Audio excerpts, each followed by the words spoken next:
Subscribe करा विद्यार्थी उत्कर्ष मंडळ यूट्यूब चॅनलला आणि बेल आयकन प्रेस करा मराठी व्याख्याने, मुलाखती आणि अभ्यासक व्हिडिओज सर्वप्रथम पाहण्यासाठी.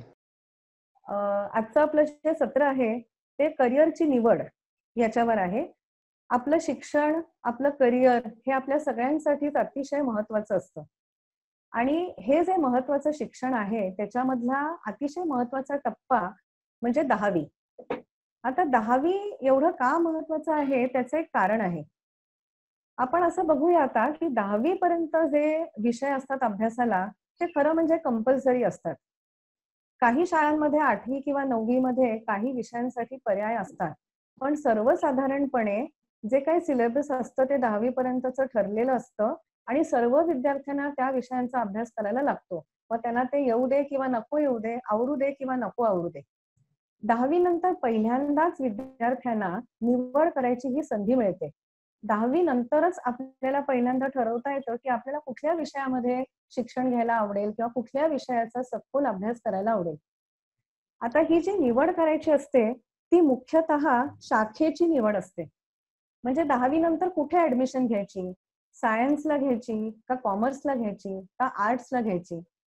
आता सायन्स, कॉमर्स, आर्ट्स या ज्या 3 शाखा आहेत त्या सर्वांना माहीत आहेत. पण ह्याच्या व्यतिरिक्त अजून 2 शाखा आहेत त्या म्हणजे फाईन आर्ट्स आणि होम सायन्स. या 2 शाखांबद्दल फार कमी लोकांना माहिती असते आणि बरेच वेळा ह्या 2 शाखा लक्षातच येत नाहीत आपल्या. आता ह्या ज्या 5 शाखा आहेत म्हणजे science, commerce, arts, fine arts आणि होम सायन्स ह्याच्याबद्दल आपण सविस्तर माहिती करून घेणारच आहोत. पण सर्वप्रथम आपण थोडा असा विचार करूया की ही जी निवड आहे ती विद्यार्थी आणि पालक कोणत्या पद्धतीने करतात. सगळ्यात महत्वाचा निकष असतो तो म्हणजे 10वी मध्ये किती टक्के मार्क मिळाले. म्हणजे असं बघा की जर खूप चांगले मार्क मिळाले आणि सायन्सला ऍडमिशन मिळत असेल तर सायन्सला ऍडमिशन घ्यायची. सायन्सला नाही मिळाली ऍडमिशन तर कॉमर्सला घ्यायची.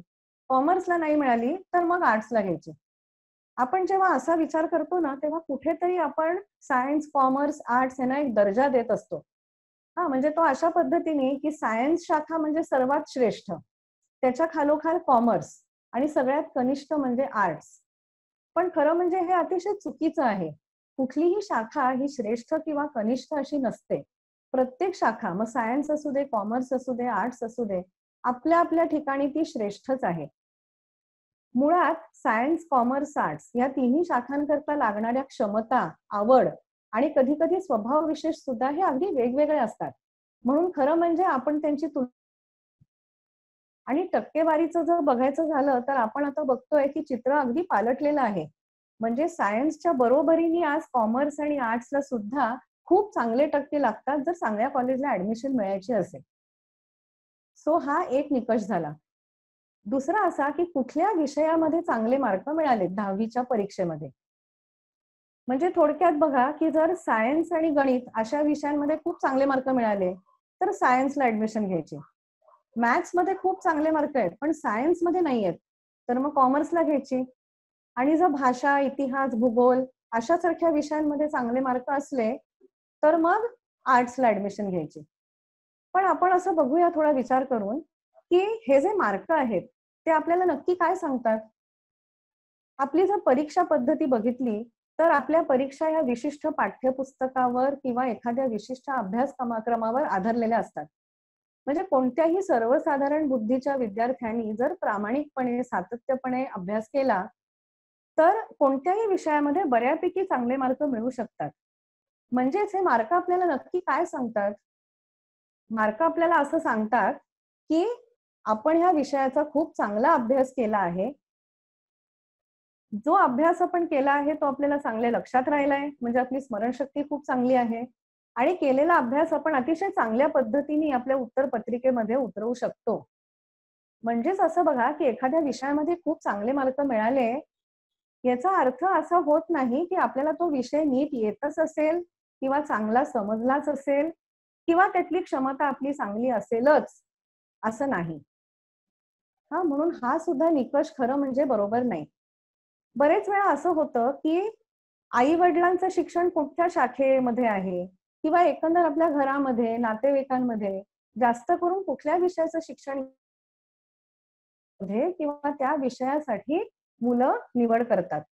याचं कारण अतिशय स्वाभाविक आहे, कारण या शाखेचा किंवा त्या विषयांचा परिचय असतो, त्याच्याबद्दल माहिती असते आणि बाकी कशाबद्दल माहिती नसते.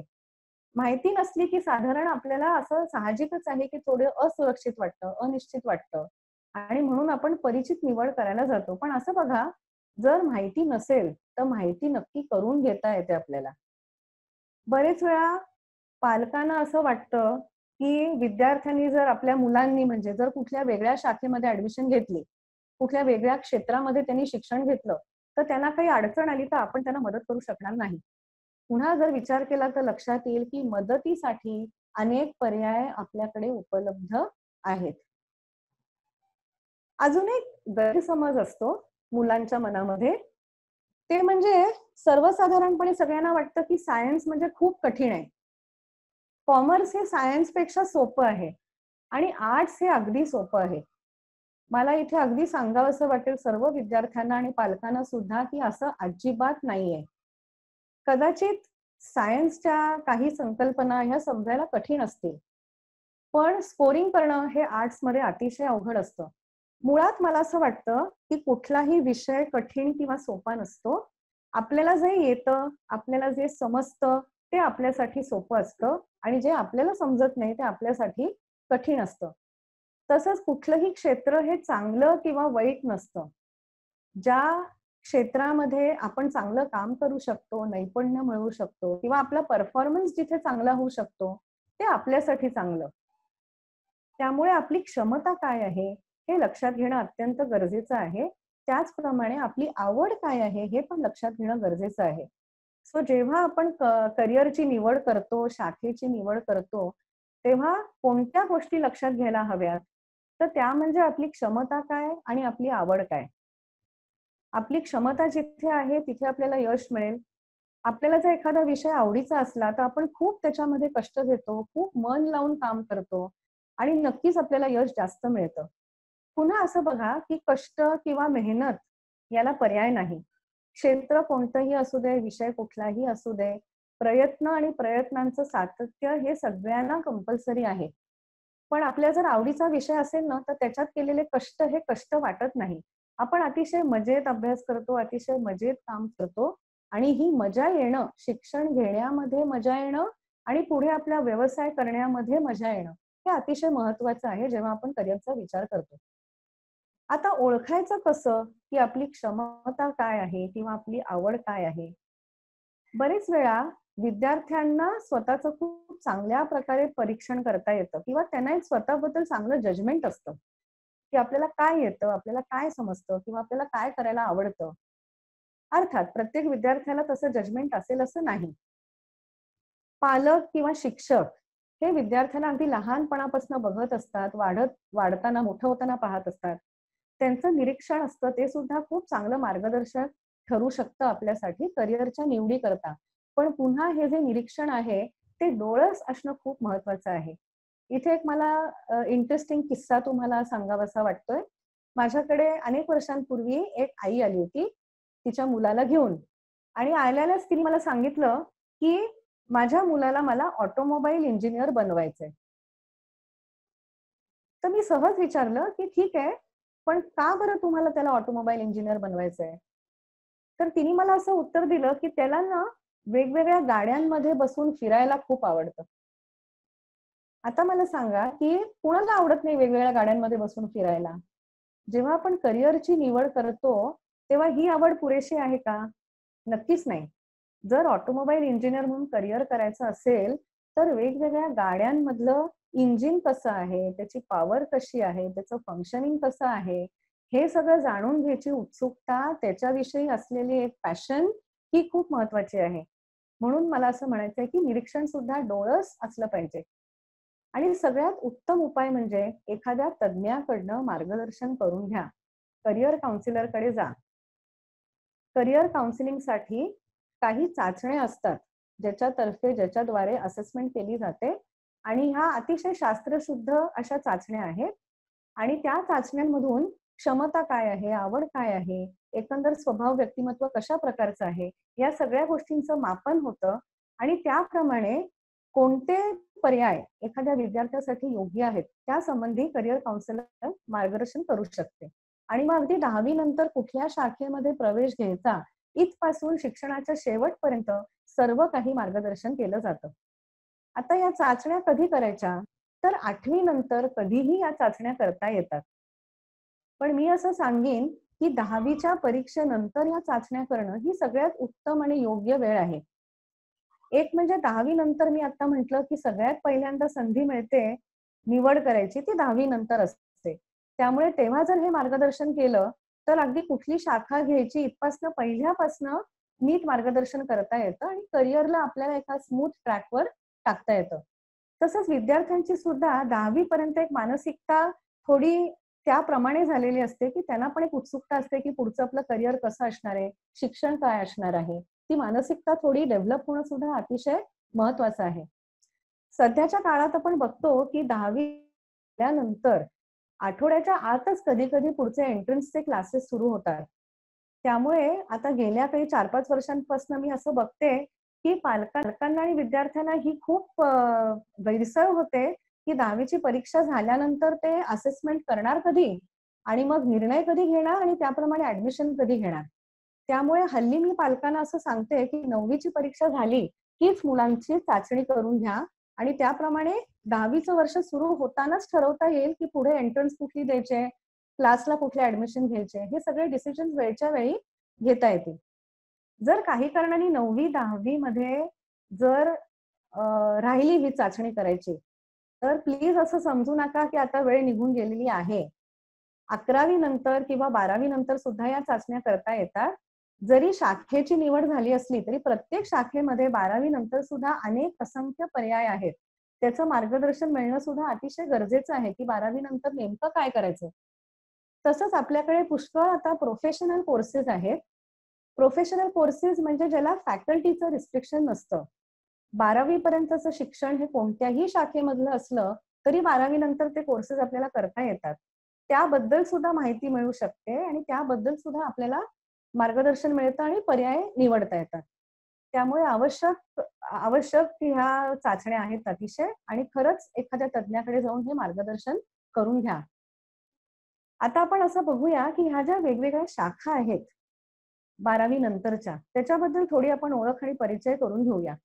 तर मी असं म्हटलं की 5 शाखा आहेत: science, commerce, arts, fine arts आणि होम सायन्स. सायन्सची जी शाखा आहे त्याच्यामध्ये प्रोफेशनल कोर्सेस हे 3 मुख्य महत्वाचे प्रोफेशनल कोर्सेस आहेत. एक म्हणजे आर्किटेक्चर, दुसरं म्हणजे इंजिनिअरिंग, तिसरं म्हणजे मेडिसिन. या तिन्हीसाठी प्रवेश परीक्षा असतात, एंट्रन्स असतात, ज्या 12वी नंतर असतात आणि त्या एंट्रन्सच्या द्वारे ह्या कोर्सेससाठी ऍडमिशन्स होतात. इंजिनिअरिंग मध्ये खूप वेगवेगळ्या ब्रांचेस आहेत, जसं मेकॅनिकल आहे, electrical, civil, chemical, computer, IT, electronics and telecommunication, aeronautical, aerospace अशा अनेक शाखा आहेत. मेडिसिन मध्ये सुद्धा वेगवेगळ्या शाखा आहेत, म्हणजे ॲलोपॅथी आहे, होमिओपॅथी, आयुर्वेद, डेंटिस्ट्री, वेटरनरी. मेडिकलची जी एंट्रन्स असते त्याच्याद्वारे मेडिकल बरोबर पॅरामेडिकल कोर्सेसना पण ऍडमिशन होते. या पॅरामेडिकल कोर्सेसना आता अलाइड सायन्सेस या नावाने ओळखलं जातं.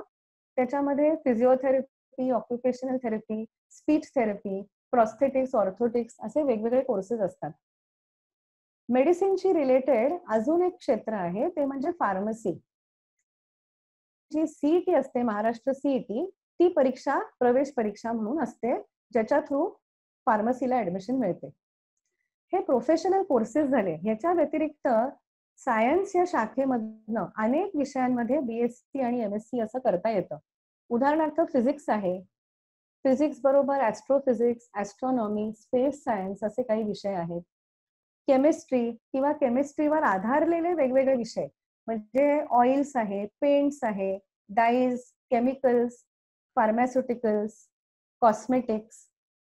बायोलॉजी किंवा बायोलॉजीशी निगडित विषय म्हणजे प्युअर बॉटनी, झुऑलॉजी असू शकतं किंवा microbiology, biochemistry, biophysics, biotechnology, genetics, life sciences, mathematics किंवा स्टॅटिस्टिक्स या विषयांमध्ये सुद्धा BSc MSc करता येतं.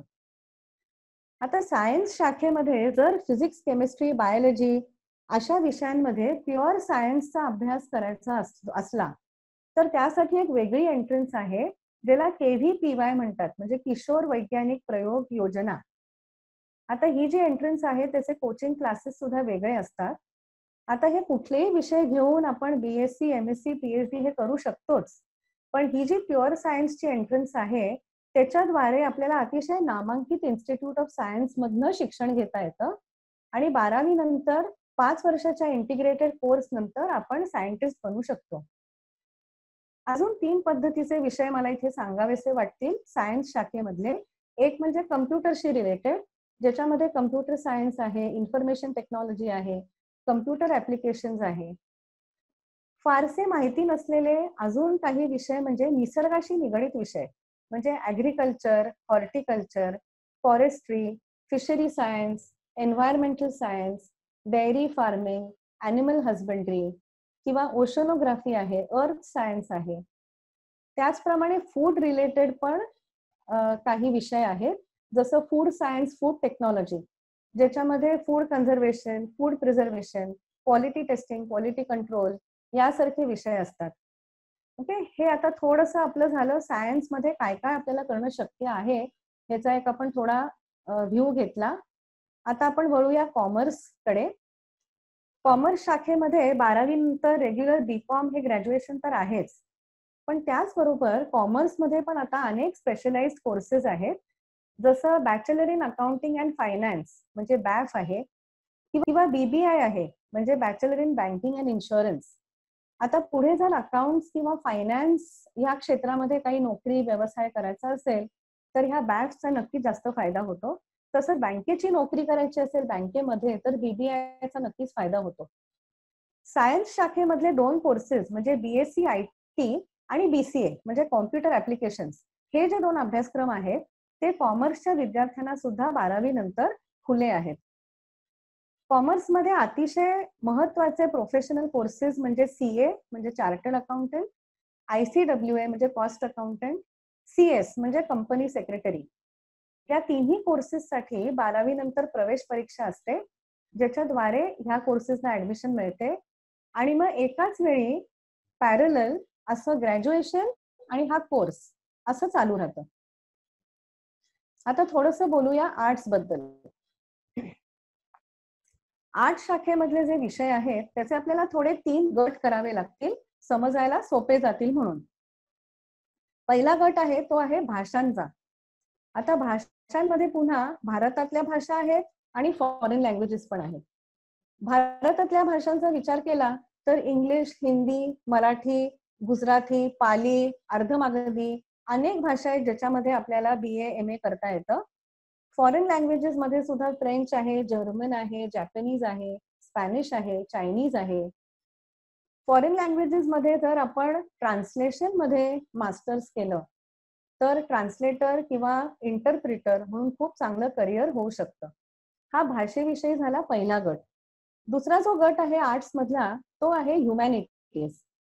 ह्युमॅनिटीज मध्ये सायकोलॉजी, सोशिओलॉजी, फिलॉसॉफी अशा प्रकारचे विषय येतात. तिसरा गट आहे तो इतर विषयांचा, ज्याच्यामध्ये इकॉनॉमिक्स आहे, पॉलिटिकल सायन्स आहे, लॉजिक आहे, हेरिटेज मॅनेजमेंट आहे, हिस्ट्री जॉग्रफी आहे, एन्शियंट इंडियन कल्चर आहे, असे असंख्य विषय आहेत.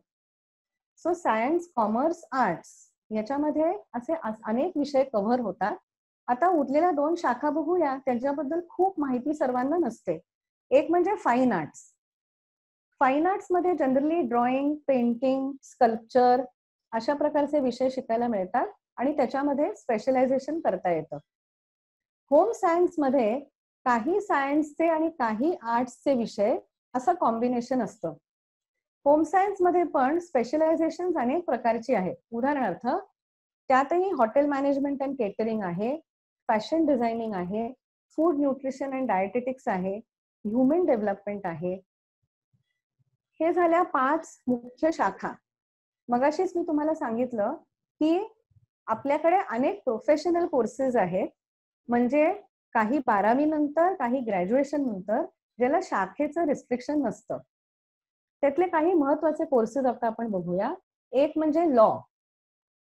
लॉ साठी पण आता एंट्रन्स असते क्लॅट नावाची, आणि 12वी नंतर ही एंट्रन्स द्यायची असते, आणि मग 12वी नंतर 5 वर्षाचा इंटिग्रेटेड कोर्स असतो, ज्याच्यानंतर आपण वकील बनू शकतो. अजून एक पर्याय आहे, तो म्हणजे मीडिया.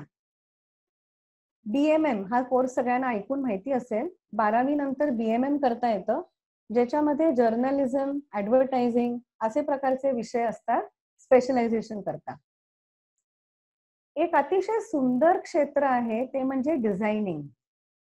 डिझायनिंग मध्ये असंख्य व्हरायटी आहे कोर्सेसची, आपण कल्पना पण करू शकणार नाही एवढे कोर्सेस आहेत. इंटिरियर डिझाईन आहे, फॅशन डिझाईन आहे, graphics, animation, web design, industrial design, communication design, असे अनेक प्रकार आहेत. डिझायनिंग साठी मात्र कुठलीही कॉमन एंट्रन्स टेस्ट नसते. आपल्या इकडे अनेक इन्स्टिट्यूट्स आहेत डिझायनिंग करता. प्रत्येक इन्स्टिट्यूटची स्वतंत्र एंट्रन्स असते. साधारण कुठल्या तरी 4-5 ठिकाणी तरी आपल्याला एंट्रन्स द्यावी लागते, म्हणजे कुठे ना कुठे ऍडमिशन मिळते. या एंट्रन्सच्या तयारी करता पण कोचिंग क्लासेस असतात, पण ते थोडे छोट्या स्केलवर आणि प्रायव्हेट असे कोचिंग क्लासेस असतात, जे नक्कीच आपण लावू शकतो. मॅनेजमेंटचं पण एक क्षेत्र आहे, जे बऱ्याच जणांना खूप अट्रॅक्टिव्ह वाटतं. आता मॅनेजमेंटमध्ये 12वी नंतर अंडर ग्रॅज्युएट डिप्लोमा किंवा डिग्री कोर्स आहे. BBA, BMS हे सर्वांनी ऐकलं असेल. BBA, BMS हे मॅनेजमेंट मधले ग्रॅज्युएशनचे कोर्सेस आहेत. तसंच ग्रॅज्युएशन नंतरचा डिप्लोमा म्हणजे पोस्ट ग्रॅज्युएट डिप्लोमा आहे, MBA आहे. मॅनेजमेंटमध्ये अनेक स्पेशलायझेशन असतात, जसं फायनान्स आहे, सेल्स मार्केटिंग, इम्पोर्ट एक्सपोर्ट आहे, HR आहे, इव्हेंट मॅनेजमेंट आहे, फार्मा, बायोटेक, फॅशन डिझायनिंग अशा क्षेत्रांमध्ये सुद्धा MBA करता येतं. आता तर MBA टुरिझम सुद्धा करता येतं. आता 2 अतिशय अट्रॅक्टिव्ह क्षेत्रांकडे आपण वळूया, ते म्हणजे हॉटेल मॅनेजमेंट आणि टुरिझम. काही इन्स्टिट्यूट्समध्ये 10वी नंतर सुद्धा हॉटेल मॅनेजमेंटमध्ये डिप्लोमा कोर्सेस आहेत, पण सर्वसाधारणपणे 12वी नंतर एक CET असते, ज्याच्या थ्रू हॉटेल मॅनेजमेंटच्या कोर्सला ऍडमिशन मिळते. या CET साठी सुद्धा वेगळे कोचिंग क्लासेस असतात. ट्रॅव्हल अँड टुरिझमचा पुन्हा डिप्लोमा हा 2 स्तरांवर आहे. 12वी नंतर अंडर ग्रॅज्युएट डिप्लोमा असतो, ग्रॅज्युएशन नंतर पोस्ट ग्रॅज्युएट डिप्लोमा असतो. टुरिझम अँड हॉस्पिटॅलिटी मॅनेजमेंट याच्यामध्ये सुद्धा ग्रॅज्युएशन करता येतं. हॉटेल मॅनेजमेंट आणि टुरिझम ही 2 क्षेत्र आतापर्यंत खूपच टॉपला राहिलेत. त्याला भरपूर स्कोप होता आणि कधी स्कोप संपायची शक्यता पण दिसत नव्हती. आता सध्याच्या काळात मात्र लॉकडाऊनमुळे थोडी ह्या दोन्ही क्षेत्रांमधली परिस्थिती ही साशंक झाली आहे. पण मला असं वाटतं की एकंदर आपण त्याचा इतिहास बघितला तर जेव्हा लॉकडाऊन संपेल तेव्हा माझ्या मते ही दोन्ही क्षेत्र, हॉटेल इंडस्ट्री आणि टुरिझम इंडस्ट्री, ही दोन्ही पुन्हा आपापल्या स्थानांवर मला वाटतं एस्टॅब्लिश होतील. आणि तोपर्यंत हॉटेल इंडस्ट्रीमधनं पॅक्ड फूड किंवा होम डिलिव्हरी असे पर्याय ऑलरेडी सुरू झालेले आहेत. त्याचप्रमाणे टुरिझम मध्ये सुद्धा व्हर्च्युअल रियालिटी अशा ट्रिप्स सुद्धा सुरू करण्याचा एक कॉन्सेप्ट ऐकिवात आहे. त्यामुळे ही 2 क्षेत्र आहेत. आता 2 महत्वाची क्षेत्र बघूया, ती म्हणजे सिव्हिल सर्व्हिसेस आणि पब्लिक सर्व्हिसेस. सिव्हिल सर्व्हिसेस म्हणजे डिफेन्स, ज्याच्यासाठी NDA ही एंट्रन्स असते 12वी नंतर, आणि मग आर्मी, नेव्ही, एअरफोर्स या डिफेन्स सर्व्हिसेस मध्ये आपल्याला ऍडमिशन मिळू शकते. गेल्या काही वर्षांपासून NDA ही परीक्षा फक्त मुलांकरता खुली आहे. मुलींसाठी ग्रॅज्युएशन नंतर एक CDSE म्हणजे कॉमन डिफेन्स सर्व्हिसेस एंट्रन्स अशी प्रवेश परीक्षा आहे, ज्याच्याद्वारे डिफेन्स सर्व्हिसेस मध्ये मुलींना ऍडमिशन घेता येते. पब्लिक सर्व्हिसेस मध्ये जी प्रवेश परीक्षा असते, जी परीक्षा असते ती 2 स्तरांवर असते. MPSC जी स्टेट लेव्हलची आहे आणि UPSC जी नॅशनल लेव्हलची आहे. या परीक्षांद्वारे पब्लिक सर्व्हिसेस मध्ये म्हणजे सरकारी नोकरी मिळू शकते. हे जे सगळं तुम्ही विवेचन मगासपासून ऐकताय, त्याच्यावरनं तुमच्या सगळ्यांच्या लक्षात येईल की अनेक शाखा, अनेक पोटशाखा, अनेक क्षेत्र, कितीतरी विषय, म्हणजे एक व्हिजन मिळेल, डोळ्यासमोर चित्र उभं राहील की किती काय काय अवेलेबल आहे. खरोखरच कोर्सेस म्हटलं आता तर कुठल्याही कोर्सेसची काही कमी नाही. You name it and we have it अशी परिस्थिती आहे. पण ह्या परिस्थितीमुळे 2 गोष्टी होतात. एक म्हणजे आपलं कन्फ्युजन थोडं वाढतं, गोंधळ वाढतो, की आता इतकं सगळं अवेलेबल आहे, तर ह्याच्यामधलं नेमकं मी काय घेऊ? हा प्रश्न सगळ्यांच्या मनात उभा राहतो आणि एक गोंधळ होऊन जातो. दुसरी गोष्ट अशी, की आपली थोडी जबाबदारी पण वाढते.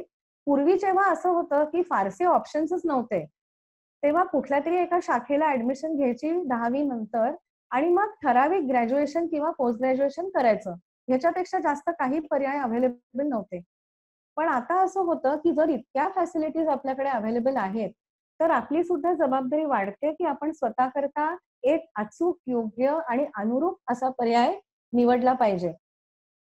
दुसरं असं, की हे जे सगळे विषय आहेत वेगवेगळे किंवा जी वेगवेगळे ह्या फील्ड्स आहेत, त्याच्यामध्ये सर्व स्तरांवर अभ्यासक्रम उपलब्ध आहेत. म्हणजे व्होकेशनल कोर्सेस आहेत, सर्टिफिकेट कोर्सेस आहेत, डिप्लोमा कोर्सेस आहेत, ते सुद्धा 12वी नंतर आणि ग्रॅज्युएशन नंतर अशा 2 स्तरांवर आहेत. ग्रॅज्युएशनचे कोर्सेस आहेत, पोस्ट ग्रॅज्युएशनचे कोर्सेस आहेत. प्रत्येकाला आपल्या क्षमतेनुसार कुठल्या स्तरावरचा अभ्यासक्रम निवडायचा ही मुभा त्यामुळे आहे. थोडक्यात असं, की कोणत्याही क्षमतेचा विद्यार्थी असो, प्रत्येकासाठी काही ना काही उपलब्ध नक्की आहे. त्यामुळे काळजी करण्याचं कारण नाही. निश्चिंत राहा, पॅनिक होऊ नका आणि अतिशय डोळसपणे ही करिअरची चा प्रयत्न करा. आता पुन्हा ही निवड कशी करायची? त्या मुद्द्यावर मी पुन्हा पहिल्या मुद्द्यावर येते माझ्या, की कोणत्याही क्षेत्रामध्ये आपल्याला यशस्वी व्हायचं असेल, तर ह्या 2 गोष्टी अतिशय कंपल्सरी आहेत. त्या म्हणजे क्षमता आणि आवड. आपण जे करिअर निवडतो त्याच्यामध्ये आपल्याला फक्त यशस्वी व्हायचं नसतं, तर आपल्याला सुखी पण व्हायचं असतं. आपली जी क्षमता असते म्हणजे आपल्याला काय येतं आणि काय जमतं, ही क्षमता आपल्याला यश देते. आणि आपली जी आवड आहे, ती आपल्याला सुख देते. आणि आपल्या आवडीच्या क्षेत्रामध्ये जर आपण शिक्षण घेतलं किंवा काम केलं, तर आपण नक्कीच जास्तीत जास्त यश मिळवू शकतो आणि ते यश आपल्यासाठी अतिशय अर्थपूर्ण असतं. त्यामुळे तज्ञांचं मार्गदर्शन जरूर घ्या आणि आपल्या करिअरचीही निवड करा. अजून एक गोष्ट मला सांगावीशी वाटते, की कोणताही तुमचा निर्णय किंवा तुमची निवड फायनल करायच्या आधी एकदा नेटवरती सगळं सिलेबस बघून घ्या. आपल्याला कोणत्याही क्षेत्राबद्दल, कोणत्याही विषयाबद्दल मोघम माहिती असते. कुठल्याही कोर्सबद्दल नक्की माहिती नसतं, की आपल्याला इथे काय शिकायला मिळणार आहे. पण नक्की कुठला कोर्स करायचा हे ठरवण्याकरता हे माहीत होणं अतिशय गरजेचं आहे, की त्याच्यात आपण काय शिकणार आहोत. बरेच वेळा असं होतं, की विद्यार्थी सिलेबस बघतात आणि मग त्यांना वाटतं, की छे, छे मला हे अजिबात शिकायचं नाहीये. त्यामुळे प्रत्येकासाठी हे कंपल्सरी आहे, की नेटवर सिलेबस बघून घ्या एकदा. तुम्हाला अतिशय क्लिअर कल्पना येईल, की हा कोर्स कशा प्रकारचा आहे. प्रत्येक क्षेत्राला 2 बाजू असतात. म्हणजे आपण ते शिक्षण पूर्ण करेपर्यंत तो आपला अभ्यासक्रम ही एक बाजू झाली आणि शिक्षण पूर्ण झाल्यानंतर आपण जे ऍक्च्युअल काम करतो, नोकरी करतो, व्यवसाय करतो ही दुसरी बाजू झाली. बरेच वेळा असं होतं, की आपल्या ह्या दोन्ही बाजू आपल्याला आवडत नाहीत. म्हणजे कधी-कधी आपल्याला तो अभ्यासक्रम शिकायला खूप आवडतो, पण ते काम किंवा व्यवसाय ज्या प्रकारचा असतो तो करायला आवडत नाही. कधी-कधी असं होतं, की तो व्यवसाय खूप आवडणार आहे करायला, पण ते शिक्षण आहे ते किचकट आहे. म्हणून या दोन्ही बाजूंचा विचार करणं गरजेचं आहे. आणि केव्हाही आपल्याला प्राधान्य कशाला द्यायचंय, तर प्राधान्य द्यायचंय ते फायनली आपण काय काम करणार आहोत किंवा व्यवसाय कशा प्रकारचा करणार आहोत, ह्याला आपल्याला प्राधान्य द्यायला हवं. त्यामुळे सिलेबस नक्की चेक करून घ्या. दुसरी गोष्ट म्हणजे त्या क्षेत्राविषयी जास्तीत जास्त माहिती मिळवण्याचा प्रयत्न करा. ही माहिती अनेक प्रकारे उपलब्ध असते. उदाहरणार्थ, त्या क्षेत्रांमध्ये काम करणारी जी लोकं आहेत, त्यांना भेटा. त्यांच्याकडनं क्षेत्राबद्दल जवळून आणखी माहिती करून घ्या. जिथे ते काम चालतं, तिथे जाऊन बघा काय चाललंय. उदाहरणार्थ, एक मुलगी माझ्याकडे एकदा आली होती, जिला फिजिओथेरपिस्ट व्हायचं होतं. मी तिला सगळी माहिती पुरवली. तिच्या असेसमेंटमधनं पण फिजिओथेरपी हा पर्याय तिच्यासाठी योग्य आहे, असं दिसून आलं. पण मी तिला सांगितलं, की "तू फिजिओथेरपिस्टच्या क्लिनिकमध्ये 2-3 तास जाऊन बस आणि तिथे काय काम चालतं ते बघ." तुम्हाला आश्चर्य वाटेल, पण ती जाऊन आली 2-3 तास आणि त्याच्यानंतर तिने मला येऊन सांगितलं, की "मला हे सगळं काम नाही करायचंय. मला नाही या फील्डमध्ये जायचं." त्यामुळे कोणतंही क्षेत्र असू दे, तिथे जाऊन विटनेस करा, की ते काम कशा प्रकारचं आहे. मग अगदी डॉक्टर असू दे, डेंटिस्ट असू दे, आपण सगळेजण कधी ना कधी डॉक्टरकडे जातो, पण तेव्हा आपण पेशंटच्या खुर्चीत बसलेलो असतो. त्याच डॉक्टरच्या क्लिनिकमध्ये डॉक्टरच्या खुर्चीत बसून बघा की ती सिच्युएशन कशी दिसते, खूप वेगळी दिसते. त्यामुळे जवळून बघा की हे काम कसं चालतं, त्याने तुम्हाला फील येईल की हे आपल्याला काम करायचंय का नाही करायचंय, आवडतंय का नाही आवडतंय. तसंच वृत्तपत्रांच्या ज्या पुरवण्या असतात किंवा मासिकं असतात, टीव्हीवरती मुलाखती असतात, अशा अनेक बाजूंनी करिअर विषयक भरपूर माहिती आज उपलब्ध आहे. आज आपण जसं हे सत्र ठेवलंय, अशी सत्र, अशा कार्यशाळा पण होत असतात. या सगळ्या गोष्टींचा लाभ घ्या. पुष्कळ माहिती करून घ्या आणि आपली क्षमता काय आहे, आवड काय आहे, हे नीट लक्षात घेऊन त्याप्रमाणे आपल्या करिअरची निवड करा. म्हणजे तुम्हाला सगळ्यात चांगला, योग्य, अनुरूप असा निर्णय घेता येईल. मला इथे असं दिसतंय की खूप प्रश्न येत आहेत विद्यार्थ्यांकडनं. सो मला असं वाटतं की माझं इथे बोलणं मी थांबवून आपण थोडं प्रश्नांकडे वळूया.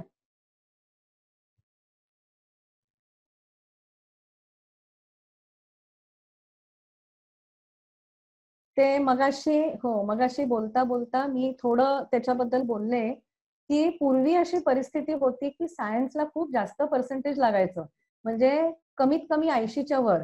आता आपण असं बघतोय की टक्के खूप वाढलेले आहेत. त्यामुळे चांगल्या कॉलेजला जर ऍडमिशन हवी असेल तर कॉमर्स आणि आर्ट्स मध्ये सुद्धा 85च्या वर, 90च्या वर असे टक्के लागतात. जर चांगलं कॉलेज हवं असेल सगळ्यात उत्तम तर, नाहीतर साधारणपणे 80% वर मिळाले तर सायन्सला ऍडमिशन मिळू शकते.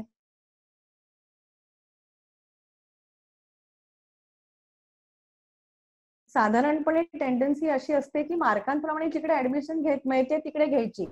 तसं न करता आपली क्षमता काय आहे, आवड काय आहे, त्याप्रमाणे ऍडमिशन घेतली पाहिजे. उदाहरणार्थ असं होऊ शकतं की 92% मार्क मिळाले, पण आर्ट्सची आवड असल्यामुळे आर्ट्सला ऍडमिशन घेतली. हे सहज शक्य आहे.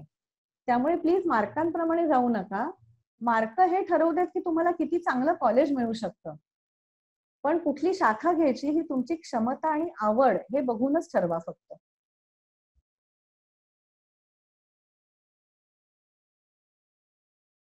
खूप चांगला प्रश्न आहे हा. बेसिक एक फरक लक्षात घेतला पाहिजे की आर्किटेक्चर हा जो कोर्स आहे तो फक्त सायन्स मधनं पॉसिबल आहे. आर्किटेक्चर साठी सायन्स शाखा कंपल्सरी आहे, कारण मॅथ्स आणि फिजिक्स हे दोन्ही विषय आर्किटेक्चर करता लागतात. आणि डिझायनिंग जे आहे ते कोणत्याही शाखेमधनं 12वी केल्यानंतर करता येतं. त्यामुळे जर मॅथ्स आणि फिजिक्स चांगलं असेल आणि जर मॅथ्स आणि फिजिक्स आवडत असेल आणि सायन्सची आवड असेल मुळात, तर आर्किटेक्चर हा चॉईस करायला हरकत नाही. पण जर क्रिएटिव्ह आर्ट्स आवडतं पण मॅथ्स किंवा फिजिक्स चांगलं नाहीये किंवा आवडत नाही किंवा सायन्सला जायची इच्छा नाही, तर डिझायनिंग हा पर्याय निवडायला हरकत नाही.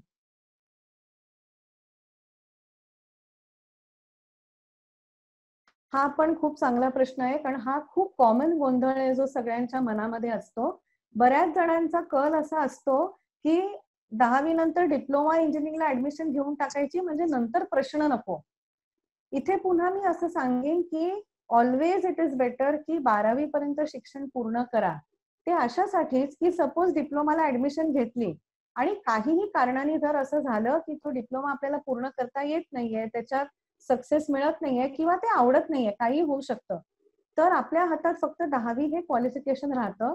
आणि मी मगाशीच म्हटलं की आपल्याकडचे बहुतांशी कोर्सेस हे 12वी नंतर आहेत. आता 10वी नंतर खूप कमी कोर्सेस आहेत. त्यामुळे प्रत्येकाने शक्यतो 12वी पर्यंत बेसिक शिक्षण करा आणि त्याच्यानंतर कुठल्याही कोर्सचा चॉईस करा. सो डिप्लोमाला जाण्यापेक्षा 12वी नंतर इंजिनिअरिंगला ऍडमिशन घेणं हे केव्हाही जास्त चांगलं.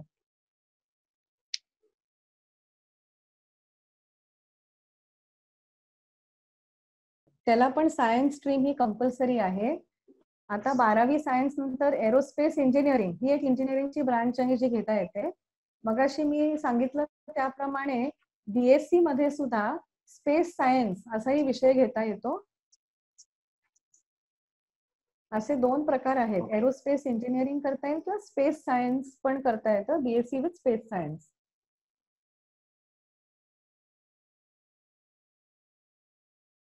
फिजिक्स आणि मॅथ्स हे 2 विषय अतिशय महत्वाचे असतात, त्यामुळे ते चांगले आले पाहिजेत आणि आवडले पाहिजेत. आणि 12वी नंतर पायलटच्या कोर्ससाठी 12वी सायन्स नंतर ऍडमिशन मिळते आणि डिग्री कोर्स असतो रेग्युलर 3 वर्षाचा, ज्याच्यानंतर पायलट होता येतं. So that is after 12th science. Compulsory 12th science आहे त्याला.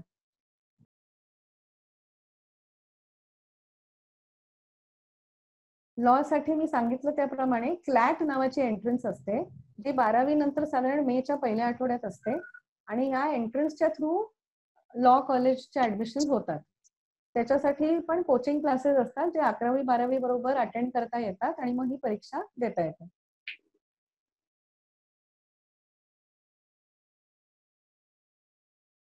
एनडीए ची जी सिलेक्शन प्रोसेस आहे ती खूप इलॅबोरेट असते. त्याच्यामध्ये फिजिकल फिटनेस पण महत्वाचा असतो, त्यामुळे शारीरिक पातळीवर पण बऱ्याच त्यांच्या टेस्ट असतात ज्या आपल्याला पास व्हायला लागतात.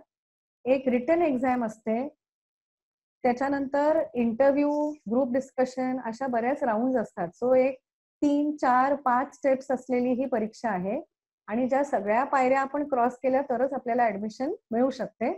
तशी अवघड आहे परीक्षा. कोचिंग क्लासेस त्याच्यासाठी मस्ट आहेत, कारण एंट्रन्स काही फार सोपी नाहीये. हे झालं एनडीए बद्दल. युपीएससी एमपीएससीच्या ज्या परीक्षा आहेत त्याच्यासाठी सुद्धा क्लासेस आहेत, ग्रुप ट्युशन्स आहेत. याही परीक्षा पुष्कळ अवघड आहेत. बरेच वेळा मुलं चक्क 1 वर्षाची गॅप घेतात आफ्टर ग्रॅज्युएशन किंवा पोस्ट ग्रॅज्युएशन. जेव्हा ह्या परीक्षा द्यायच्या असतील तेव्हा 1 वर्षाची गॅप घेतात, हे क्लासेस अटेंड करतात आणि मग परीक्षा देतात. दिल्लीला युपीएससी एमपीएससी साठी खूप चांगले क्लासेस आहेत. मुलं तिथे जाऊन राहतात आणि 1 वर्ष तयारी करतात.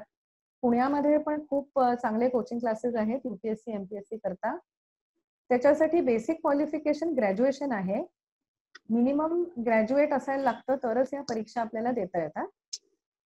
आणि मी मगाशी सांगितल्याप्रमाणे त्याच्याद्वारे आपल्याला सरकारी नोकरी मिळते. त्याच्यामध्ये पण बरेच वेगवेगळे सेक्टर्स आहेत जॉबसाठी.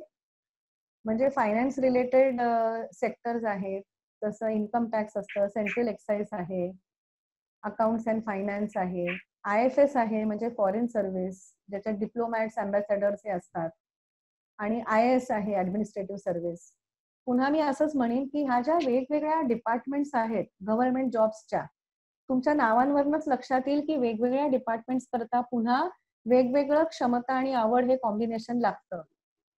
त्यामुळे आम्ही जे असेसमेंट करतो त्याच्यामध्ये सुद्धा जरी पब्लिक सर्व्हिसेस हा ऑप्शन आला विद्यार्थ्यांकरता, तरी तिथे पण आम्ही तुम्हाला गाईड करतो की नक्की कुठल्या पब्लिक सर्व्हिसेस मध्ये तुम्ही जॉब घ्या, कुठल्या प्रकारचे सेक्टर्स तुम्हाला सुटेबल आहेत, हे पण लक्षात घेणं किंवा जाणून घेणं अतिशय गरजेचं असतं.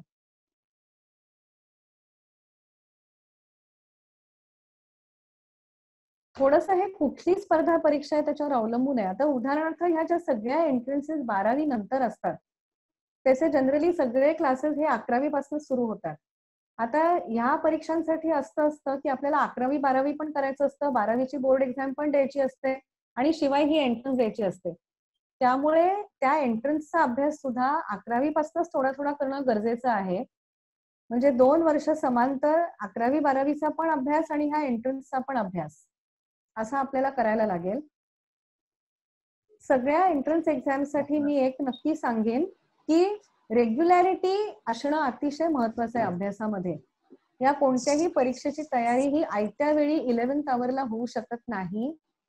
त्यामुळे कोणत्याही परीक्षेसाठी एक लक्षात ठेवा की बी रेग्युलर, सिन्सिअर, सिस्टमॅटिक आणि रोज एक थोडा थोडा वेळ त्याच्यासाठी बाजूला ठेवून लॉंग टर्म अशी त्याची तयारी करा.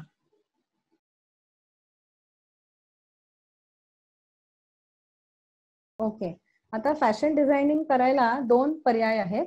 मगाशी मी जे डिझायनिंग बद्दल सांगितलं की आपल्या इथे जे स्कूल ऑफ आर्ट्स आहे, रचना आहे, पुण्याला सिम्बॉयसिस आहे, NID आहे अहमदाबादला, अनेक डिझायनिंगच्या इन्स्टिट्यूट्स आहेत जिथे फॅशन डिझायनिंग हा कोर्स पण कंडक्ट होतो.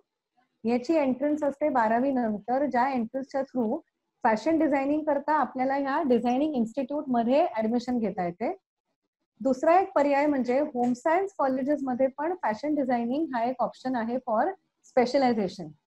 आता होम सायन्सची जी ऍडमिशन आहे आयदर 10वी नंतर होम सायन्सलाच ऍडमिशन घेता येते, म्हणजे 11वी-12वी होम सायन्स आणि मग बीएससी विथ फॅशन डिझायनिंग असं करता येतं, किंवा 11वी-12वी सायन्स नंतर सुद्धा होम सायन्सला शिफ्ट होता येतं आणि बीएससी इन फॅशन डिझायनिंग करता येतं.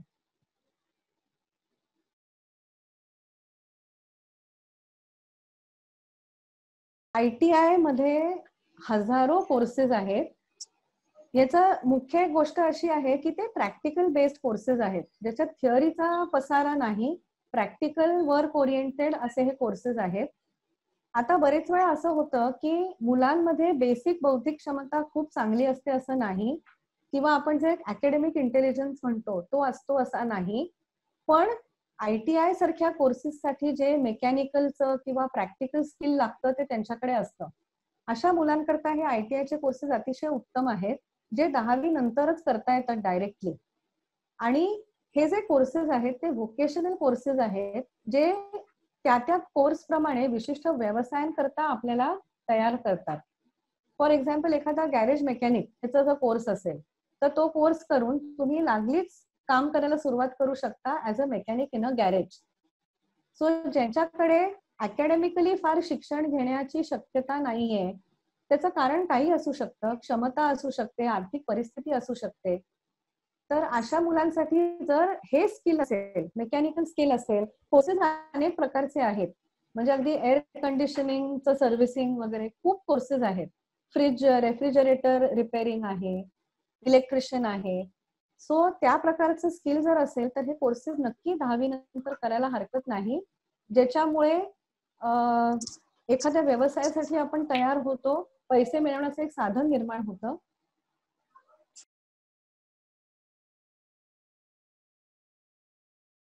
आता हॉटेल मॅनेजमेंटसाठी जी सीईटी मी म्हटलं 12वी नंतर असते, जी चांगली सगळी कॉलेजेस आहेत त्याच्या ऍडमिशन या सीईटीच्या थ्रू होतात. जी institute of tourism and hospitality management म्हणून आहे त्याच्या अंडर येणारी कॉलेजेस आहेत. उदाहरणार्थ आपलं इथे दादरला जे केटरिंग कॉलेज आहे ते आहे, पुण्याला एक फूड अँड क्राफ्ट इन्स्टिट्यूट आहे. सो ह्या इन्स्टिट्यूट खाली जी येणारी कॉलेजेस आहेत त्यांच्या सगळ्या सीईटीच्या थ्रू ऍडमिशन होतात. आता पुन्हा मी इथे असं सांगेन की ज्यांना हॉटेल इंडस्ट्रीमध्ये नोकरी हवी आहे की मोठ्या मोठ्या हॉटेल्समध्ये काम करायचंय, त्यांच्यासाठी 12वी नंतरची सीईटी देणं, अतिशय चांगल्या कॉलेजला हॉटेल मॅनेजमेंटसाठी ऍडमिशन घेणं हे अत्यंत गरजेचं आहे, पण त्यांचा जॉब त्याच्यावर अवलंबून आहे.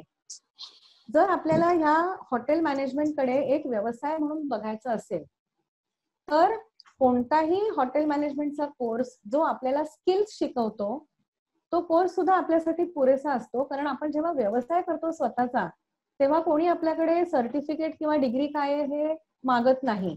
आपलं क्वालिटी आपली कामाची काय आहे ते बघतात आणि त्याप्रमाणे आपल्याला कॉन्ट्रॅक्ट्स मिळतात.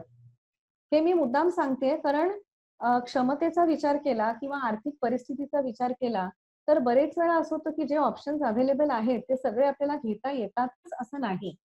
म्हणून आपल्या मनामध्ये हे सॉर्ट आउट करणं खूप गरजेचं आहे की आपलं ध्येय काय आहे आणि त्याप्रमाणे आपण ऍडमिशन घेऊ शकतो.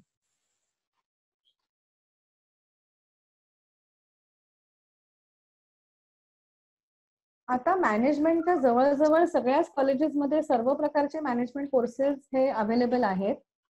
इव्हेंट मॅनेजमेंट मध्ये सुद्धा 12वी नंतर डिप्लोमा आहे, ग्रॅज्युएशन नंतर डिप्लोमा आहे, MBA पण करता येतं इव्हेंट मॅनेजमेंट मध्ये. आता इव्हेंट मॅनेजमेंट मध्ये खूप वेगवेगळ्या प्रकारच्या क्षमता लागतात, म्हणजे थोडं भाषा कौशल्य पाहिजे, कम्युनिकेशन स्किल्स थोडी चांगली पाहिजे, थोडं व्हर्सटाईल पाहिजे, बऱ्याच विषयांमधली माहिती पाहिजे, ऑर्गनायझेशन स्किल चांगलं पाहिजे, सोशल इंटरॅक्शन बरंच लागतं ह्या फील्डमध्ये करायला. सो त्या प्रकारची क्षमता, आवड आणि आपलं थोडं व्यक्तिमत्व सुद्धा तसं होणं अतिशय महत्वाचं आहे या क्षेत्रासाठी. मॅनेजमेंट करताच जी IIM आहे ती सगळ्यातच चांगली इन्स्टिट्यूट आहे.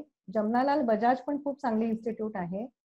पण अनेक कॉलेजेसमध्ये, कॉमर्स कॉलेजेसमध्ये मॅनेजमेंटचे कोर्सेस कंडक्ट होतात. वेनिंकर इन्स्टिट्यूट आहे माटुंग्याला.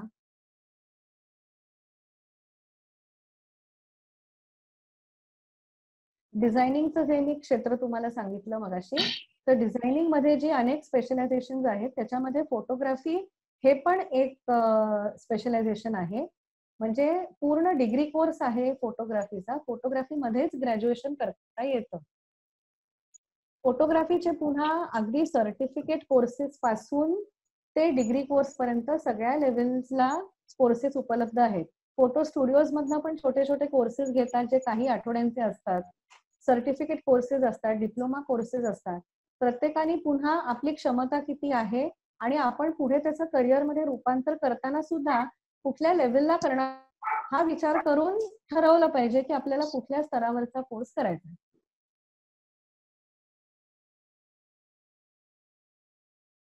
हा पण खूप चांगला प्रश्न आहे, कारण आपल्या या एका तासामध्ये खूप गोष्टी कव्हर करणं शक्य नाही. पण करिअर निवड करताना हा पण एक निकष असतो बरेच वेळा, की ज्याला स्कोप खूप जास्त आहे ते करिअर निवडायचं. पुन्हा मी असं म्हणेन की स्कोप किती आहे, प्रत्येकाला एक मूलभूत स्कोप कमी जास्त असतो, पण स्कोप किती आहे हे पुन्हा आपल्या प्रोफिशियन्सीवर अवलंबून असतं.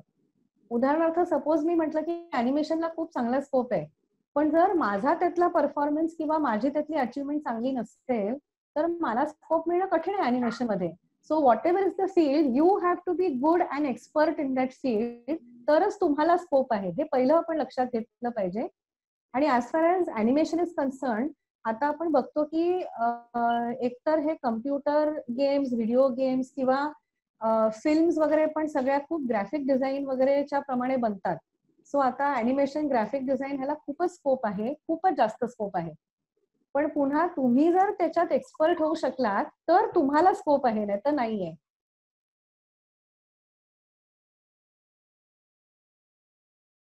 हो, 2-3 गोष्टी मला इथे सांगाव्याशा वाटतात. एक म्हणजे सगळ्या गोष्टी आता ऑनलाईन होत आहेत. आपण असं बघतोय की लॉकडाऊन पिरियडमध्ये सर्व प्रकारचं म्हणजे क्लासेस सुद्धा किंवा कुठलीही सेशन्स, कुठलेही वर्कशॉप सगळं काही ऑनलाईन होत आहे, ज्याची सगळ्यांनाच अजून सवय नाहीये तितकीशी. त्यामुळे पहिली गोष्ट म्हणजे ऑफलाईन टू ऑनलाईन हे अडॅप्ट होणं खूप गरजेचं आहे, ज्याच्यासाठी मनाची तयारी करायला हवी. आणि ऑनलाईन आपण अटेंड करत असताना कॉन्सन्ट्रेशन करणं, फोकस करणं हे जास्त अवघड असतं. त्यामुळे कॉन्सन्ट्रेशन आपलं नक्कीच इम्प्रूव्ह करायचा प्रयत्न केला पाहिजे. बरेच वेळा असं होतं की लॉकडाऊन मधला जो वेळ आहे तो खूप जणांचा खूप कंटाळवाणी जात आहे.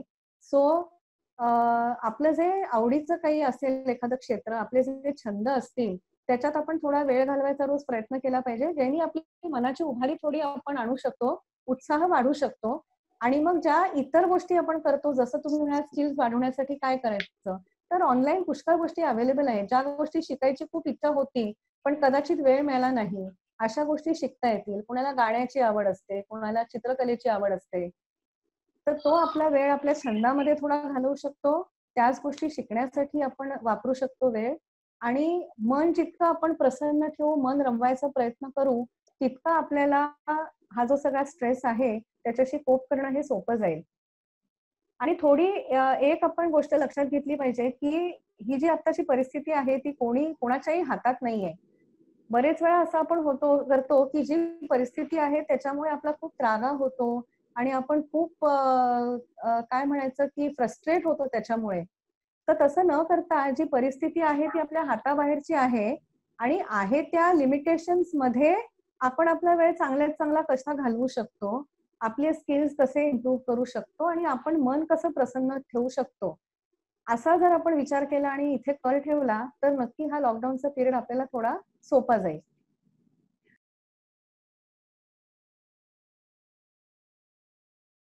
जी काय आपली नोकरी असेल त्याच्या व्यतिरिक्त सुद्धा अशी काही कामं असतील की जी आपण करू शकतो, आपल्या काही वेगळ्या क्षमता असतील ज्या कधी कधी आपण पडताळून बघत नाही किंवा त्याचा विचार करत नाही, तर थोडं आपल्या काय क्षमता आहेत आणि आपण काय काय करू शकतो ह्याचा प्रत्येकाने विचार करायला पाहिजे.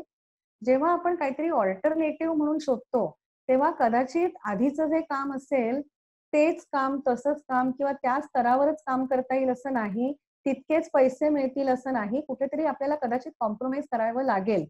तर ती कॉम्प्रोमाइज करायची पण थोडी मनाची तयारी पाहिजे. आणि ती मनाची तयारी केली तर आपल्याला थोडे ऑप्शन्सही सुचतील अजून. आणि जे काय थोडं पॉसिबल आहे, काहीतरी करायला सुरुवात केली पाहिजे. एका ऑप्शन मधनं दुसरं ऑप्शन असं करत काहीतरी नक्कीच चांगलं त्याच्यातनं आपल्याला निर्माण करता येईल. कोणतंही काम करायची तयारी पाहिजे मुळात. निश्चितच मॅम. बरेचसे प्रश्न आपण ऍड्रेस केलेत मॅम. जवळजवळ 1 तासाहून जास्त वेळ आपलं सेशन सुरू आहे. बऱ्याच मुलांचे काही वैयक्तिक स्वरूपाचे देखील प्रश्न आहेत, तर त्यांना एवढंच मी सगळ्या पार्टिसिपंट्सना सांगेन की तुम्ही काही वैयक्तिक प्रश्न असेल, पर्सनल काउन्सिलिंग करण्याची आवश्यकता असेल तर इन्स्टिट्यूट फॉर सायकोलॉजिकल हेल्थ ज्या संस्थेसोबत मॅम काम करतात, ठाण्यामध्ये ही संस्था आहे, तर तुम्ही तिथे संपर्क करून पर्सनल काउन्सिलिंग साठी देखील जाऊ शकता. शिवाय जसं मॅम मी सजेस्ट केलं की फ्युचर वेद सारखी एक aptitude test, online aptitude test देखील अवेलेबल आहे आणि त्याच्यासोबतच काउन्सिलिंग देखील मुलांचं करण्यात येईल. त्याचा मी म्हटलं तसं तो कॉन्टॅक्ट नंबर आहे, तो मी विद्यार्थी उत्कर्ष मंडळाकडे देईन, म्हणजे विद्यार्थ्यांना तो मिळू शकेल.